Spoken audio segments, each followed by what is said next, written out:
তারিখে ইনশাআল্লাহ আপনাদের দয়া আল্লাহর রহমতে আমি দেশে ফিরে যাব। সব জল্পনা কল্পনার অবসান ঘটিয়ে দীর্ঘ 17 বছরে নির্বাসিত জীবন শেষে আগামীকাল বৃহস্পতিবার দেশে ফিরছেন বিএনপির ভারপ্রাপ্ত চেয়ারম্যান তারেক রহমান। তাকে সংবর্ধনা দিতে ব্যাপক প্রস্তুতি গ্রহণ করেছে বিএনপি।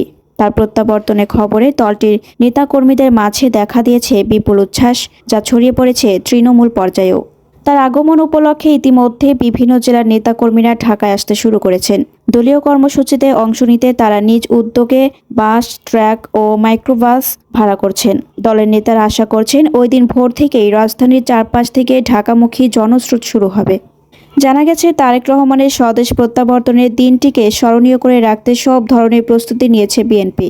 যুবদল, স্বেচ্ছাসেবক দল ও ছাত্রদলের ঢাকা মহানগরের নেতাদের সমন্বয়ে গঠন করা হয়েছে শৃঙ্খলা কমিটি। বুকিং দেওয়া হয়েছে 10 রুটের বিশেষ ট্রেন।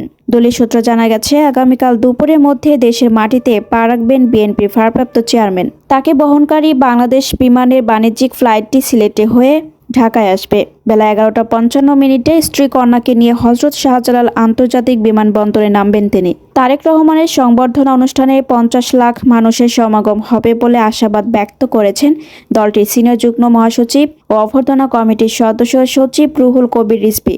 গতকাল মঙ্গলবার 300 ফিট এলাকার সংবর্ধনা স্থল পরিদর্শন শেষে তিনি বলেন, 25 ডিসেম্বর তারেক রহমান দেশে আসবেন। আজই মঙ্গলবার আমরা দেখতে পাচ্ছি বিভিন্ন জেলা থেকে লোক আসা শুরু হয়েছে। সুতরাং 25 ডিসেম্বর এখানে মানুষের মহামিলন ও মহামেলায় পরিণত হবে। তিনি আরও বলেন, নিরাপত্তার প্রথম দায়িত্ব সরকারের, এরপর দলের। আজ বুধবার সন্ধ্যা 6:15 লন্ডনের হিথ্রো বিমানবন্দর থেকে ঢাকার উদ্দেশ্যে যাত্রা করবেন তিনি।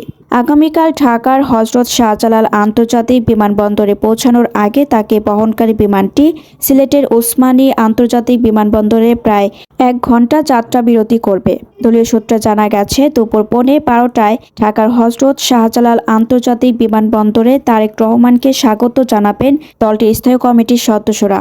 সেখানে শুভেচ্ছা বিনিময়ের পর 12:30টায় বিমানবন্দর থেকে সংবর্ধনা স্থলের উদ্দেশ্যে রওনা করবেন। এ সময় নেতাকর্মীদের সঙ্গে শুভেচ্ছা বিনিময় করবেন তিনি। বেলা 3টার পর চিকিৎসাধীন বিএনপি চেয়ারপারসন খালেদা জিয়াকে দেখতে এভারকেয়ার হাসপাতালে যাবেন তিনি। সেখান থেকে সন্ধ্যা 7টার পর গুলশানের বাসার উদ্দেশ্যে রওনা করবেন। তারেক রহমানের নিরাপত্তায় বিএনপির কেনা বুলেট প্রুফ গাড়িটি গত সোমবার ঢাকায় পৌঁছেছে। টোটা ল্যান্ড ক্রুজার প্রাডো এলসি 250 মডেলের গাড়িটির রেজিস্ট্রেশন ও ফিটনেস অনুমোদন দিয়েছে বিআরটিএ। এছাড়া নিরাপত্তার জন্য একাধিক আগ্নেয়াস্ত্রের অনুমোদন দিয়েছে সরকার। বিশ্ব রোড থেকে পূর্বাঞ্চলমুখী 300 ফিট সড়কের একটি অংশ জুড়ে মঞ্চ তৈরির কাজ চলছে। আজ বুধবার রাতের মধ্যে মঞ্চ তৈরির কাজ শেষ হবে বলে জানিয়েছেন সংশ্লিষ্টরা। প্রায় 900টি মাইক লাগানো হবে রাজধানীতে। এয়ারপোর্ট থেকে শুরু করে আবদুল্লাপুর, বিশ্ব রোড, বনানী হয়ে মহাখালী, যমুনা ফিউচার পার্ক, 300 ফিটের রাস্তা ধরে কাঞ্চন ব্রিজ পর্যন্ত লাগানো হচ্ছে এসব মাইক। পুরো এলাকা সিসিটিভি নিয়ন্ত্রণে থাকবে। তারেক রহমানের সংবর্ধনা মঞ্চে সঙ্গী হবেন তার সহধর্মিণী ডাক্তার জুবাইদা রহমান, একমাত্র সন্তান ব্যারিস্টার জাইমা রহমান, বিএনপির স্থায়ী কমিটির সদস্য এবং যুগপৎ আন্দোলনের শীর্ষ নেতারা। এছাড়া দেশের বিশিষ্ট নাগরিকরা উপস্থিত থাকবেন। নেতাকর্মীদের ঢল 300 ফিট ছাড়িয়ে বিমানবন্দর উত্তরা, বনানী পর্যন্ত যাওয়ার সম্ভাবনা রয়েছে। এই লক্ষ্যে মাইকের পাশাপাশি শহরের গুরুত্বপূর্ণ স্থানে ডিজিটাল এলইডি ডিসপ্লে স্থাপন করা হবে। তারেক রহমানের দেশে আসাকে কেন্দ্র করে লাখ লাখ নেতাকর্মীর সমাগম হবে ঢাকায়। ফলে জরুরি স্বাস্থ্যসেবার জন্য মোবাইল মেডিকেল টিম গঠন করেছে বিএনপি। জরুরি চিকিৎসার জন্য 300টি মোবাইল মেডিকেল টিম গঠন করা হয়েছে। পাশাপাশি বিমানবন্দর ও 300 ফিটের আশেপাশে অবস্থিত হাসপাতালগুলো প্রস্তুত থাকবে।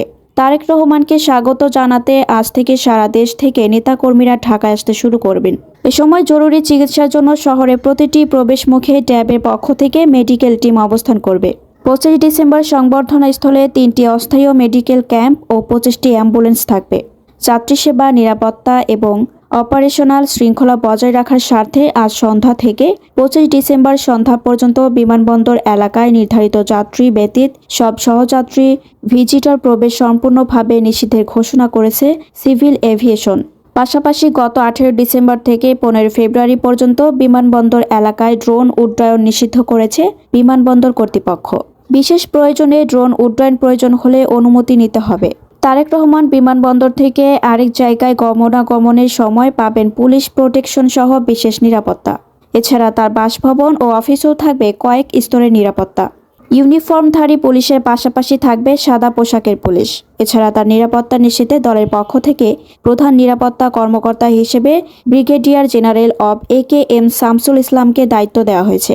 তার নেতৃত্বে চেয়ারপারসনের সিকিউরিটি ফোর্স সহ একাধিক টিম কাজ করবে। এছাড়া দলের বিশ্বস্ত নেতাকর্মীদের সমন্বয়েও একটি টিম গঠন করা হয়েছে। নেতাকর্মী ও সমর্থকদের ঢাকায় যাতায়াতের উদ্দেশ্যে 10টি রুটে স্পেশাল ট্রেনের ব্যবস্থা করা হয়েছে। এজন্য স্বল্প দূরত্বের রাজবাড়ী কমিউটার, রাজবাড়ী পোড়াদহ, ঢালারচর এক্সপ্রেস, পাবনা রাজশাহী এবং রোহনপুর কমিউটার, রোহনপুর রাজশাহী ট্রেনের বৃহস্পতিবার যাত্রা স্থগিত থাকবে বলে জানিয়েছে রেলপথ মন্ত্রণালয়। এছাড়া নিয়মিত চলাচলকারী একাধিক ট্রেনের চাহিদার ভিত্তিতে অতিরিক্ত কোচ সংযোজন করা হবে। স্পেশাল ট্রেন এবং অতিরিক্ত কোচে দলীয় নেতাকর্মীদের যাতায়াতের ক্ষেত্রে শর্ত হিসেবে নির্বাচনী আচরণ বিধিমালা 2025 প্রতিপালনের জন্য নির্দেশনা দেওয়া হয়েছে।